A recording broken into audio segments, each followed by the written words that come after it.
Salve, salve pessoal, aqui é o professor Marcelo Anchieta Sardinha, professor de Geografia. Hoje nós estaremos trabalhando então esse super tema importante para vocês que é fitogeografia. Vamos tentar identificar para vocês aí as principais formações vegetais a nível de mundo, tudo bem? Observe na tela do seu computador. Primeiro vamos tratar dos fatores e aspectos fitogeográficos. Então, uma vegetação vai ser característica de um local X ou Y de acordo com a umidade, a quantidade de vapor de água na atmosfera. Também teremos uma íntima ligação com a temperatura. A altitude também vai influenciar esses dois fatores aqui, ó, umidade e também a temperatura. As massas de ar também vão fazer o seu papel aí na identificação do tipo de vegetação na superfície terrestre, tá? Seja ela com muitas espécies ou poucas espécies. Podemos classificar os vegetais segundo o porte, ou elas podem ser formações de árvores, arbustos ou vegetações rasteiras, gramíneas, tá? Com relação ao herbáceo, é importante a gente destacar que essa formação aqui ela pode aparecer tanto em formações arbustivas quanto em gramíneas, tá? Importante identificar isso aí. Porque uma vegetação herbácea é aquela que vai apresentar ela sem aspecto lenhoso, tá? Então, classificação segundo o teor de umidade. Ela pode ser hidrófila, presença de muita água, higrófila, muito vapor d'água, xerófila, ela vai apresentar ausência de umidade, tropófila, de regiões tropicais, e halófila, uma vegetação adaptada a ambiente com muita água salgada, ok? Classificação segundo a diversidade, ou poucas espécies, ou muitas espécies, tá? Classificação segundo tipos de folhas, folhas na forma de agulha, ok? Normalmente isso aqui, ela também vai ser uma vegetação associada às coníferas, onde o aparelho reprodutor vai ser na forma de cone. Decíduas, né, uma vegetação que as folhas vão cair uma vez ao ano dos galhos das árvores, tá? Também vamos chamar isso de caduca, caducifólia. Latifoliadas, folhas grandes. Perennifólia, vegetações que as folhas estarão sempre presentes nos galhos das árvores. E coriáceas seriam as vegetações com folhas grossas, tá? Então, muita atenção a esses fatores e aspectos fitogeográficos. Vamos começar a pensar um pouco na iluminação, nas vegetações segundo as áreas de iluminação, tá? Aí fica fácil você associar com os tipos climáticos aí. Então, à medida que você sai do Equador e vai para os polos, vai diminuindo a temperatura e vai diminuindo a exuberância dos vegetais. Vamos começar com essas áreas aqui mais extremas, tá? Então, observe aí na tela do seu computador.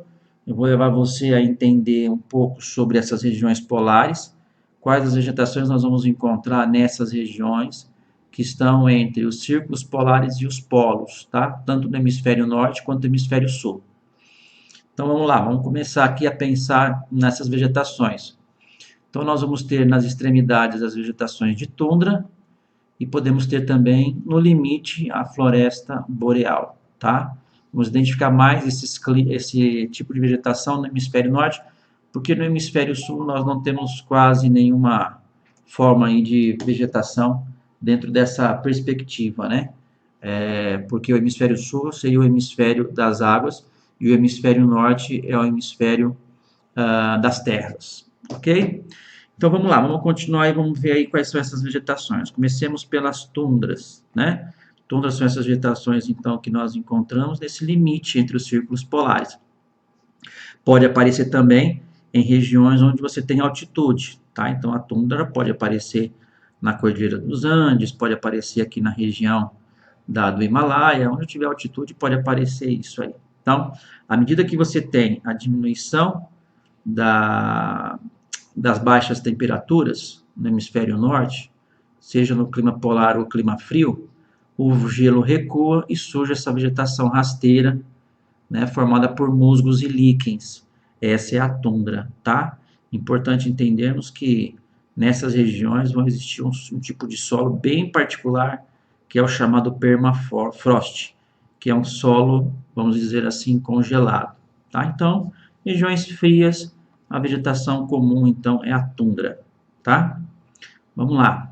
Vegetação de altitude, como eu havia dito para você, ela pode aparecer a tundra também em algumas regiões, né? Varia segundo a altitude.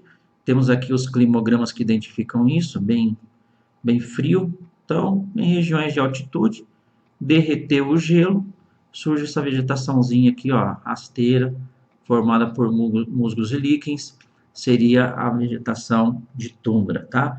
Nessas regiões frias de montanha, é onde nós vamos encontrar aquele tipo climático frio de montanha, que nós já vimos nas aulas de climas, né? Então, na base, você pode ter uma floresta mista, por exemplo, em regiões temperadas. Conforme você ganha altitude, diminui a umidade, diminui a temperatura e umidade, e aí nós temos essa floresta mista se transformando numa floresta mais homogênea de pinheiros, até chegar o momento em que você tem, né, uma vegetação mais rasteira, e aí quando derrete o gelo, aí surge a tundra, tá? Então essa vegetação de altitude, podem perguntar isso para vocês.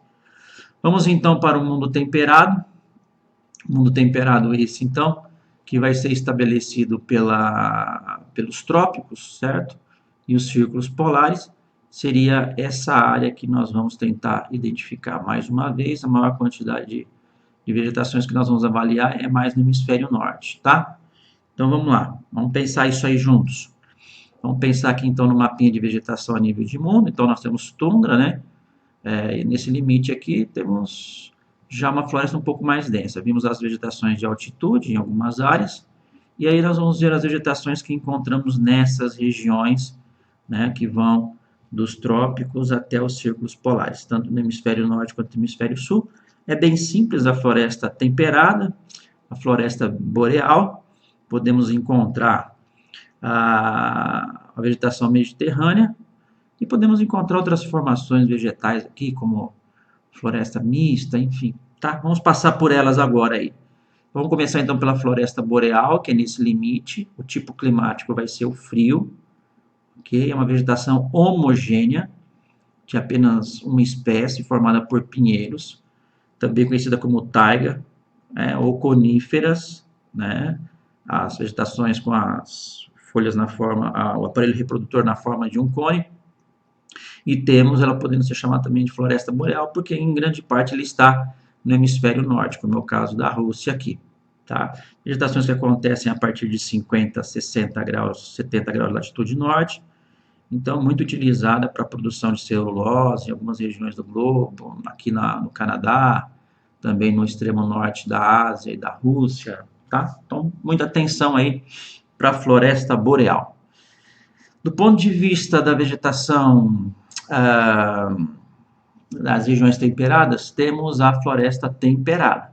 Vai acontecer nos Estados Unidos, acontece na Europa, na China, acontece aqui na região da Índia, na Austrália, na América do Sul, tá? É associada ao clima temperado, boa distribuição do índice pluviométrico, com as 4 estações bem definidas, ok? E aí essa vegetação ela começa a apresentar um pouco mais de diversidade, percebam vocês, né? Você tem ali a albedo, carvalho, mas ainda é uma vegetação bem mais homogênea. Não se esquecendo que ela nessas regiões praticamente desapareceu devido ao desenvolvimento industrial, tá? Dando continuidade, ainda na região temperada, vamos falar da vegetação mediterrânea, que vai se apresentar com verão seco e inverno mais chuvoso. O principal exemplo desse tipo de vegetação vai acontecer aqui. Esse climograma não é daqui. Esse climograma provavelmente deve ser daqui ou daqui, porque nós temos o inverno no meio do ano. Mas é uma vegetação que vai se apresentar com maquis, garrigues, arbustos e árvores de médio porte, tá? Devido a essa característica aqui, ó. Então, o tipo agrícola mais comum nessas regiões seria da vinha e também da oliveira, ok?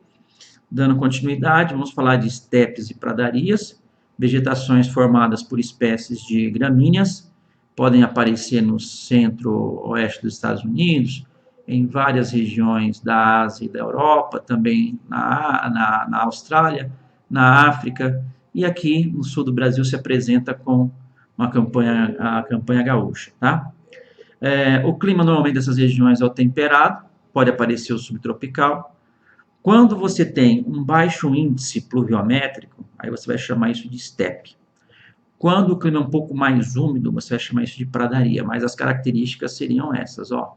Formações formadas por gramíneas, tá vendo? Ó, espécies de gramas, muito utilizada para o pastoreio, ok?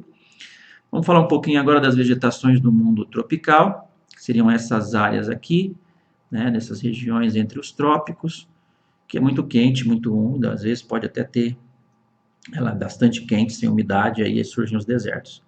Vamos falar um pouquinho do quadro natural do mundo tropical, né? Então, a floresta amazônica, a Mata Atlântica, a floresta do Congo, savana, né? Regiões desérticas, tudo isso são vegetações que vão aparecer nessas regiões aqui, tá? Então, vamos começar falando um pouco sobre as florestas equatoriais, que são florestas associadas a muita temperatura e muita umidade. Vão apresentar espécies arbóreas, né, bastante heterogênea, com várias espécies. As folhas sempre presentes nos galhos das árvores e as folhas grandes, tá? Então, bastante úmido aqui e quente. Quando essa umidade cai e a temperatura cai, aí é o clima tropical. Aí vai diminuindo essa diversidade aqui. Mas ainda é uma floresta perene, latifoliada, heterogênea. São as chamadas florestas tropicais, acontecem dentro dessa latitude aqui, ó. Isso aqui já mais próximo do Equador, tá? Mas elas vão ter praticamente essas características aqui, ó. Então, floresta amazônica, Mata Atlântica, floresta do Congo, Indonésia e por aí vai, tá? Continuando então, vamos falar um pouco sobre as savanas.